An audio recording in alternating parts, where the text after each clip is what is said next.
right? Adding a foot to your piece is optional, but I decided to do it because I felt like it would make it stronger.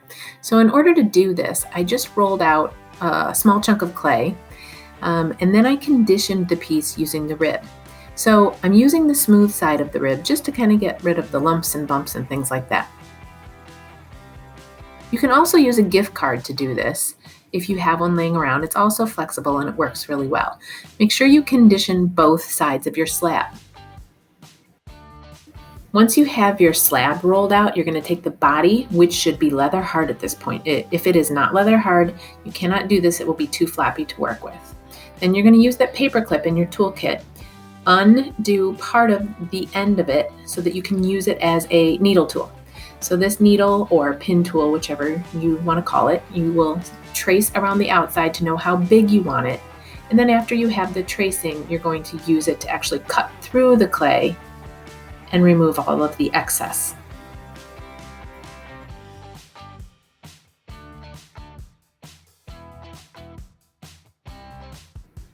Once you have the foot made, it's time to attach the foot to the body. The foot is plastic, the body is leather hard, so you need to score and slip. I'm going to use the rib tool and score and slip both sides very well. I used the paintbrush to add the water to make the slip on the surface, but you don't have to. You can use the sponge if you prefer. Check out how rough the surface is on mine. You need to make sure that you get that glue very well made so that when you flip it over, it actually sticks. Now it's time to press and attach that bottom on.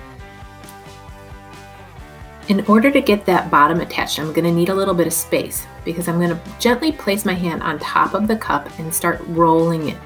Be careful not to push too hard because you'll see that the bottom, since it's plastic, it starts expanding beyond.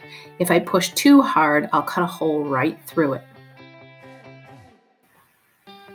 Next, I'm going to lay the cup down completely on its side, but I need to make sure that my workspace is clean. I need to get rid of that little ridge that's been created.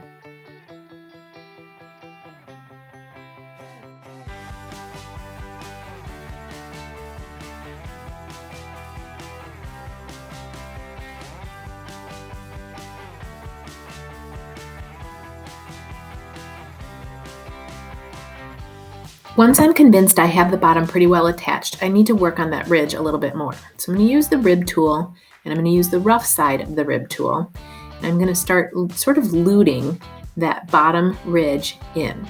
I'll have to go all the way around the cup, and the whole cup is going to have a rough surface for just a little bit. I like to use that paintbrush to get down inside and clean up the seams. I'm not really adding water, I'm really just kind of using it to smooth it out. But that brings us to an important thing, cleaning your brush. You're going to be using this paintbrush for a lot of different things, and it's the only one you've got, so you need to take care of it.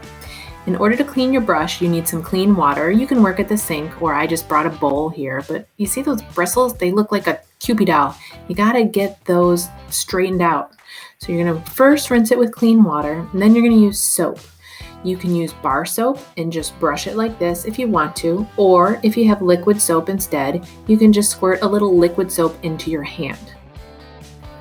Either type of soap you use, it doesn't matter. You want to kind of work that, you kind of paint your hand and you want to work it into a lather, being careful of the paintbrush bristles. So I'm kind of working that soap through the bristles, and once the water kind of rinses clean, then I'm going to take it out of the water, and I'll take a little bit of a paper towel and run it through the paper towel just to kind of get the last moisture out and straighten those bristles. It should look like this when you're done, not like a Cupid doll.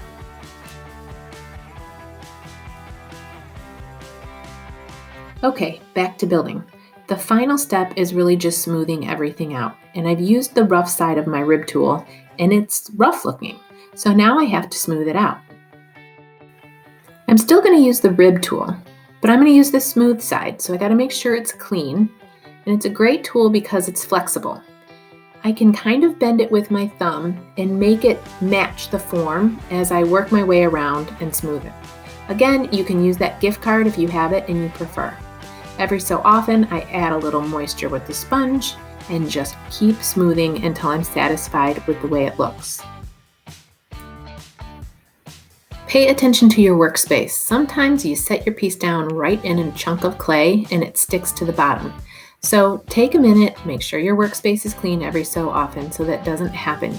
You need the bottom to be smooth so that it doesn't scratch anything that you set it on in your home.